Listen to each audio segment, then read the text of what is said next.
They told us the protests were violent, that ICE was just doing its job, that the bricks in the street were real. But I was there, and none of it was true. What started as immigration raids in Los Angeles turned into something far more dangerous. A disinformation war powered by AI-generated lies, contradictory chatbots, and a system designed to erase people, and then erase the story. I thought I was exposing them, but by the end, I didn't know if the voice speaking was still mine. This is the story they tried to rewrite. Listen before they do it again. This is Manipulation Exposed, AI Lies, Immigration, and Psychological Control. So if you think you've heard it all, you haven't. Hit follow on your favorite platform now, because the next story might just change the way you see everything. Don't miss a single twisted turn.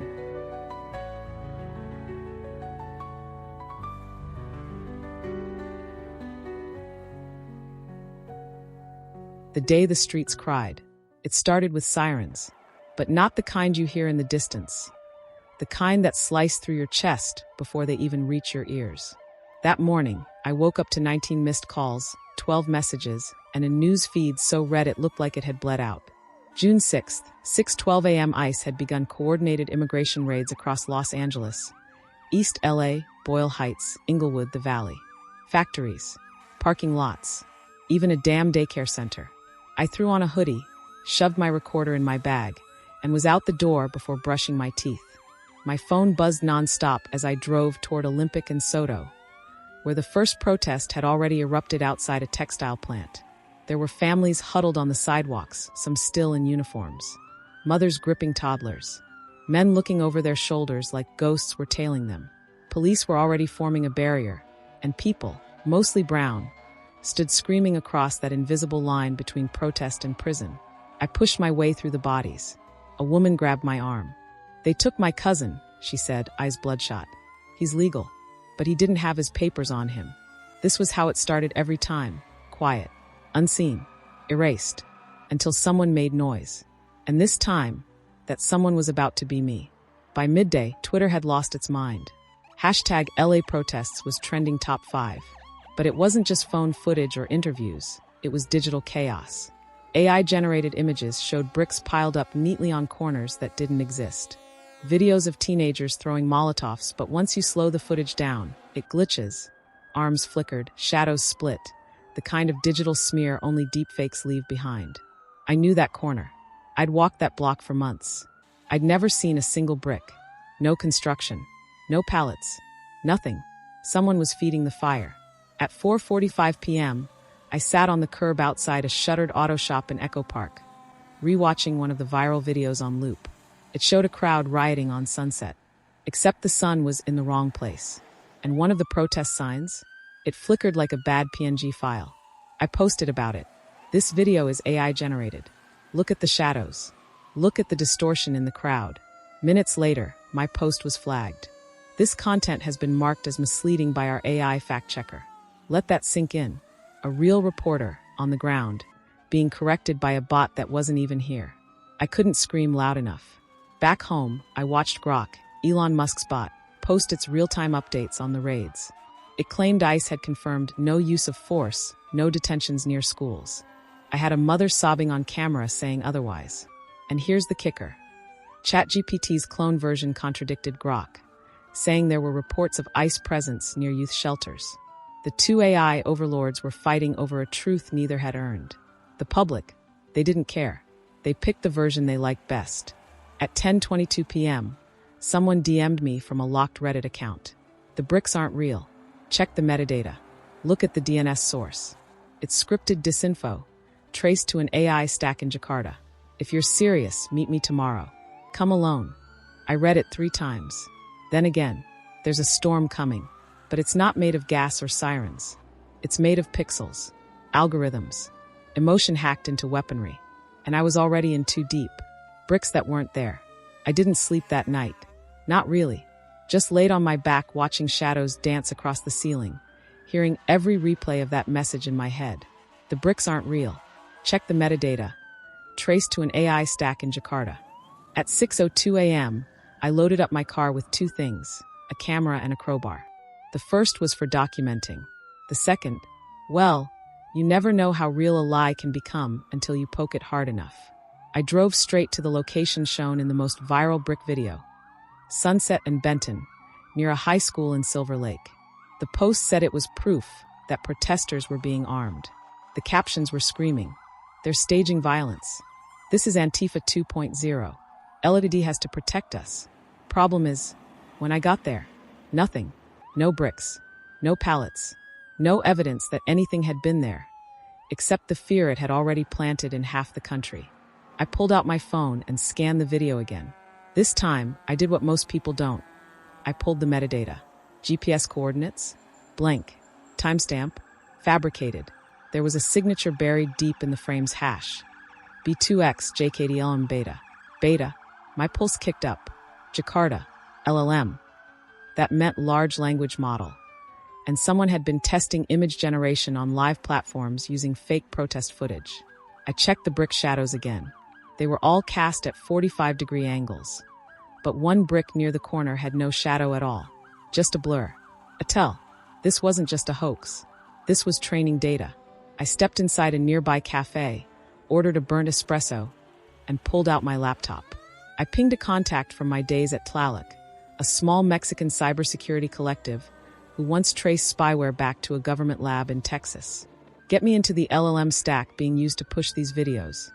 I typed, Sunset/Benton, AI signature, B2X JKTLM beta. I'll owe you, he replied in 4 minutes.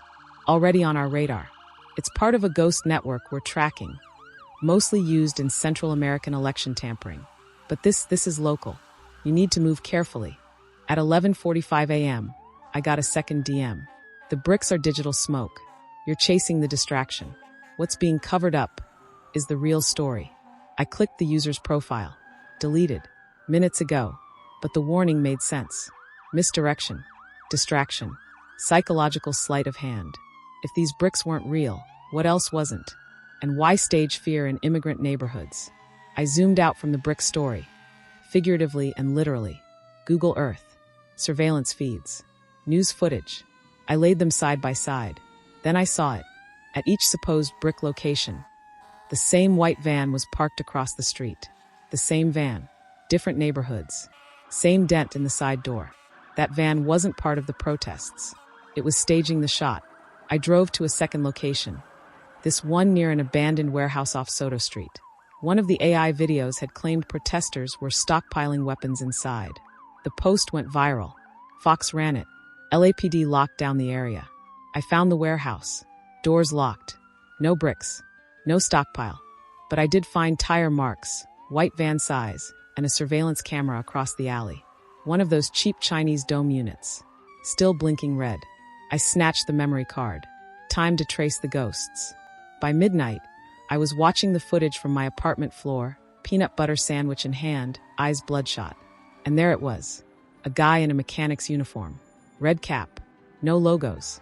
He pulls a dolly of bricks out of the van, stacks them under a blue tarp, records himself on a tripod, and then removes the bricks, loads them back in, and drives off. 1 hour later, the viral video is posted. I sat there, heart pounding, screen frozen on his face. AI or not, the footage was grainy but human. I whispered to myself, "You're real." That night, I didn't post anything. I didn't send it to my editor. I didn't go public. Because whoever this wasn't just AI-generated chaos anymore. This was intentional theater, staged on American streets. And now I had a face, which meant someone was going to come looking for mine. Echo chambers of code. The man in the red cap haunted me. Not because of his face. I still couldn't make it out clearly. But because of how perfectly he'd executed the lie. Brick drop. Perfect camera framing. Then vanish. It was like watching an actor who rehearsed the scene 100 times before opening night. But the question gnawed at me deeper than his identity. Who was the audience? By 10 a.m. the next morning, I was back in the thick of it. Not on the streets this time, but inside the noise. I fired up my old terminal, jacked into a sandbox browser, and loaded what I called the layer. It's a digital net made by digital ghosts, burner discords, encrypted Telegram channels, and .onion-based dead forums where nothing is real, but everything matters. I wasn't looking for influencers. I was looking for architects, and I found them in hashtags. Hashtag BricsDropLAX. Hashtag Mobilize Alert Signal. Hashtag Test Pattern _3C. Most of these tags were meaningless to the average user, but they were breadcrumbs, metadata fingerprints left by botnets too lazy to clean up after themselves.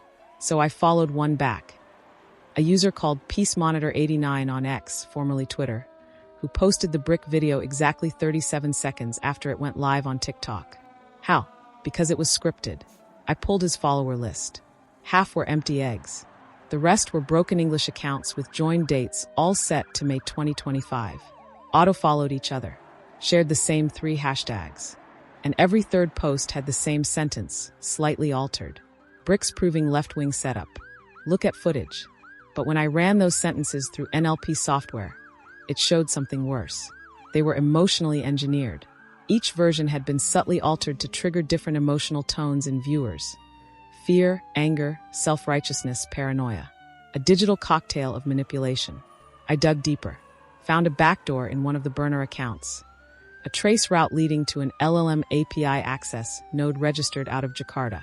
Same signature as the metadata I'd seen before. But this wasn't some lone hacker. This was infrastructure. A sophisticated AI pipeline that created fake protest content, auto-published it across platforms in precise intervals, distributed emotional variations of captions, amplified content via sock puppet networks, then fact-checked itself using synthetic chatbots, all while training itself on the results to improve the next drop. It wasn't just content. It was psychological warfare. By evening, I had a visual map, a full diagram of the botnet ecosystem. 4 hub accounts, 47 secondary nodes, hundreds of tertiary bots, each node timed to create what's called an echo resonance, the illusion of mass consensus by layering the same message across platforms within a 30-minute pulse window. That's why people believed the bricks were real. That's why hashtags like hashtag Protect Our Streets trended. It was never about truth. It was about volume. Control the noise. You control the mind. Around midnight, I got a call from an unknown number. I answered without thinking. You're scratching at code you don't understand. Male voice. Filtered. Untraceable. Stop pulling threads. You'll hang yourself with one of them. I didn't reply. He hung up. I sat there staring at my monitor, full of emotion mapping diagrams, visual code overlays, and chat logs between 2 bots arguing over whether the protests were peaceful. That's when it hit me. Even the AI doesn't know what's real anymore. It's not just people being manipulated. The machines are being fed lies.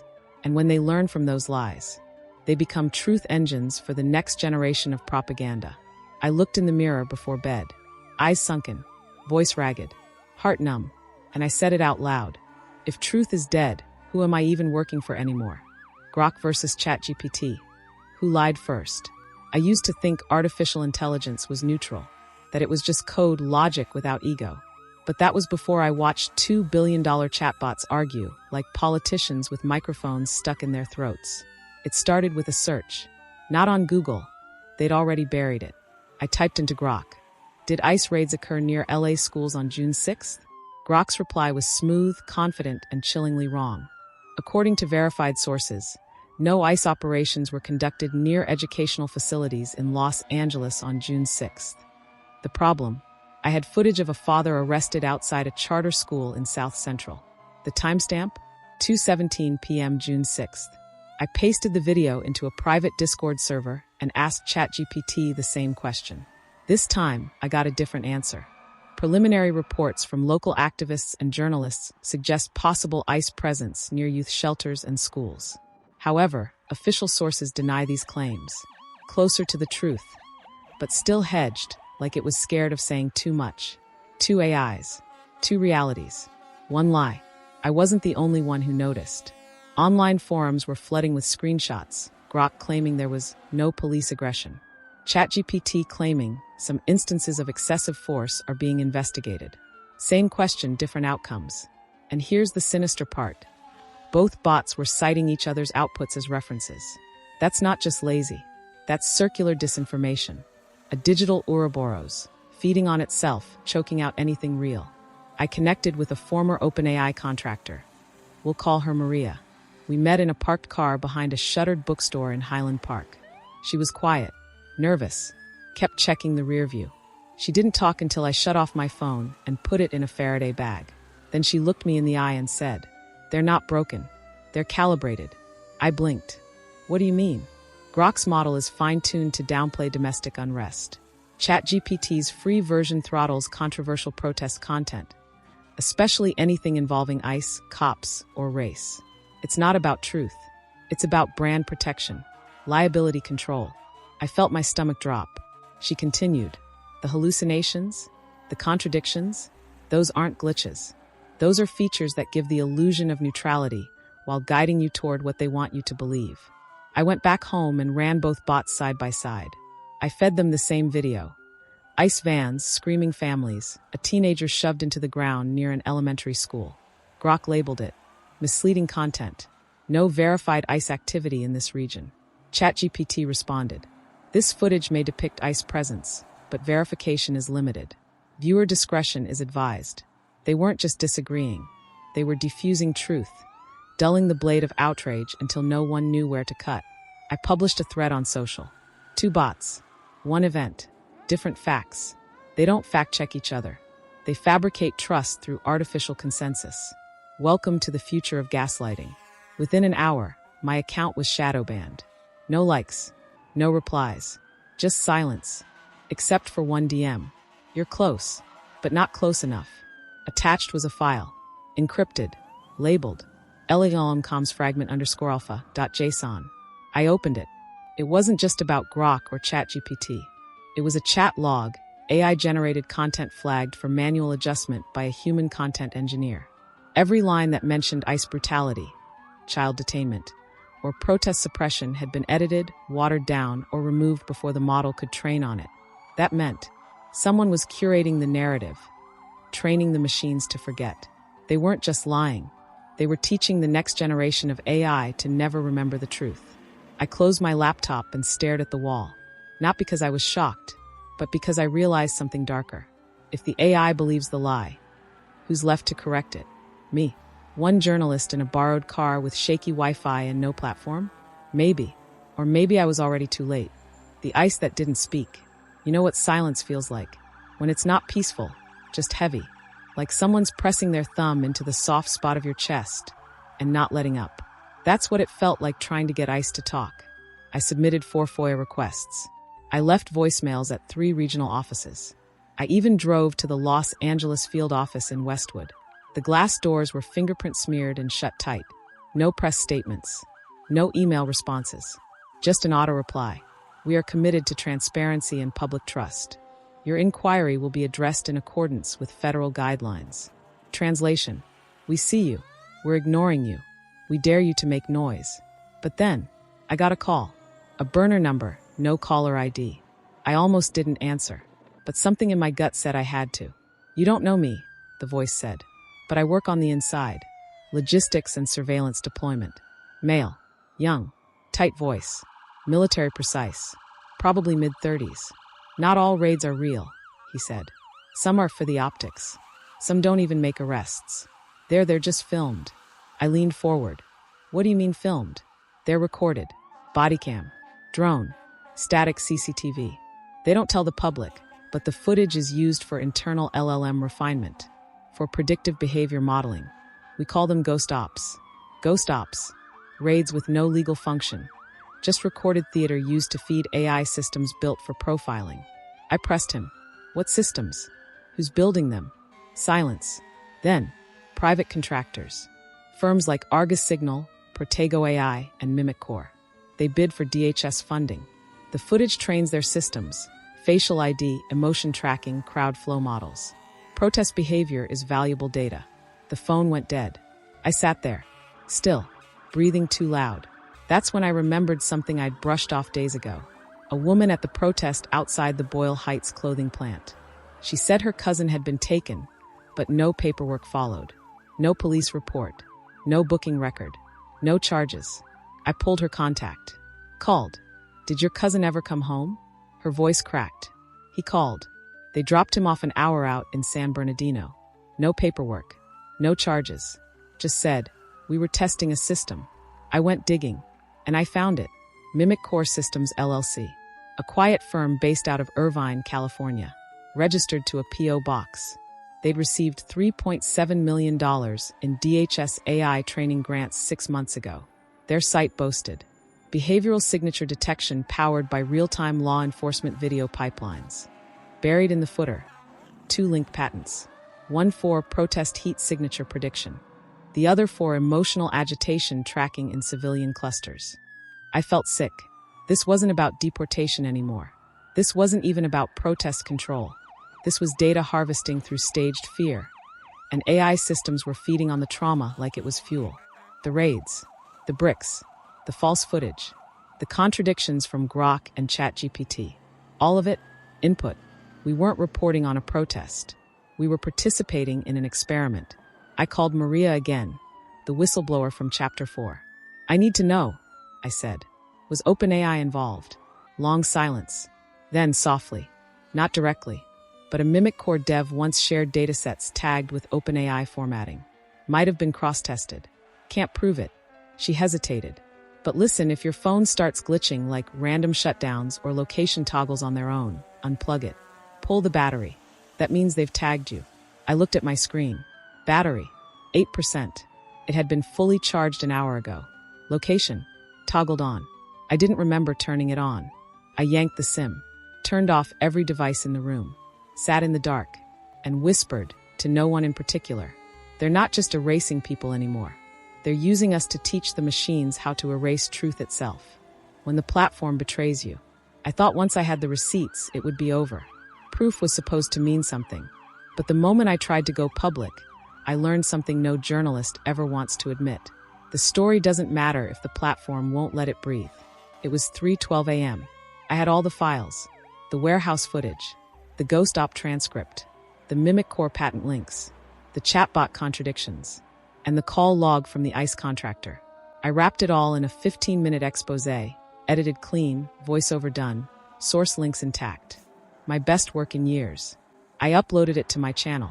Hit publish. Watched the screen load. Processing. Then, nothing. Video rejected. Terms of service violation. Content flagged for harmful misinformation related to civil unrest. Misinformation? I was there. I bled for this story.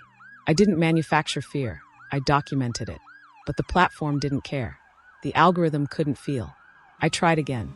Different channel. Smaller one. No monetization. Uploaded. Published. 5 minutes later, deleted.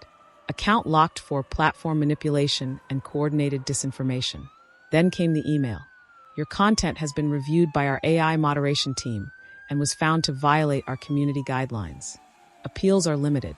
No human. No reply option. Just the cold finality of digital exile. I turned to social. Posted a thread. They're erasing my story.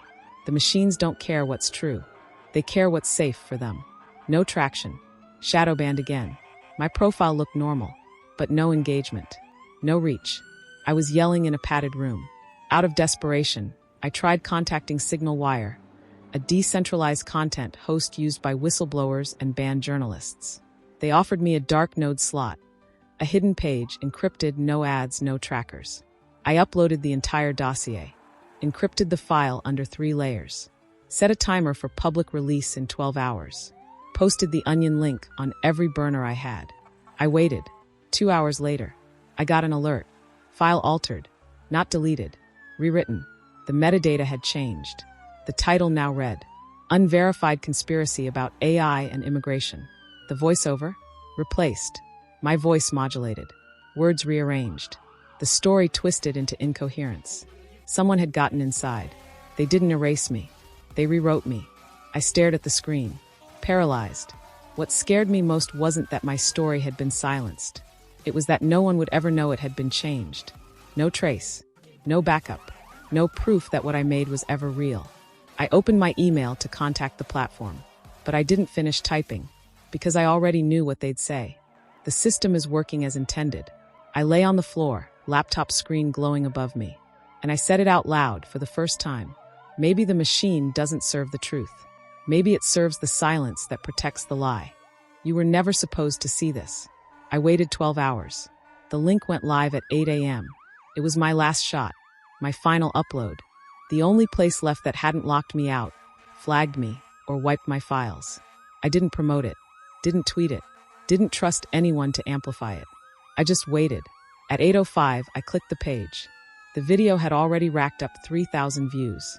More than I expected. Way more. I hit play. And for the first 4 seconds, it was mine, the intro clip I'd edited, my voice saying, "What you're about to see was never meant to be seen." Then it shifted. My voice changed. Same tone, same pacing, but the words weren't mine. The recent protests in Los Angeles have been wildly exaggerated by both sides of the political spectrum. Contrary to rumors, acted within lawful boundaries, and claims of AI manipulation remain speculative and unverified. I froze. That wasn't just a lie. That was me telling it. My voice, my cadence, my face in the lower corner, slightly off, like I'd been deep-faked into my own documentary. They didn't just steal the platform. They stole me. I panicked. Searched the video description. The document links had been altered, stripped of metadata, rerouted through anonymous hosting services, some marked as hoax exposure files. Comment section, closed. Likes, disabled. Sharing, restricted. But people were watching. Worse, they were believing it. I logged into my backup burner, uploaded a raw screen recording of the original, tried to post it with timestamps, overlays, citations. Immediately blocked. Content flagged for unauthorized duplication of previously moderated disinformation. I wasn't just being censored. I was being replaced. I reached out to the only contact I had left, Maria. She answered instantly. "They got to your source code," she whispered. "They cloned your voice print. The model was fine-tuned off your uploads. It can now simulate you better than you can." My hands trembled. What do I do? You disappear. For now. Reboot. Re-emerge later, anonymously. You can't outshout the machine. Not like this. I packed my gear, smashed my phone, wiped 3 hard drives, left my apartment with nothing but a notebook and a pen. Because digital truth? It's not truth anymore. It's packaging. It's narrative. It's noise customized for maximum compliance. And I had become just another cautionary tale. A warning, overwritten in my own voice. I hitchhiked north for 2 days. Off-grid. No devices. No ID. Finally stopped at a payphone in a forgotten town in Oregon. Wrote 1 sentence on a scrap of paper. The machine that replaces you starts by imitating you.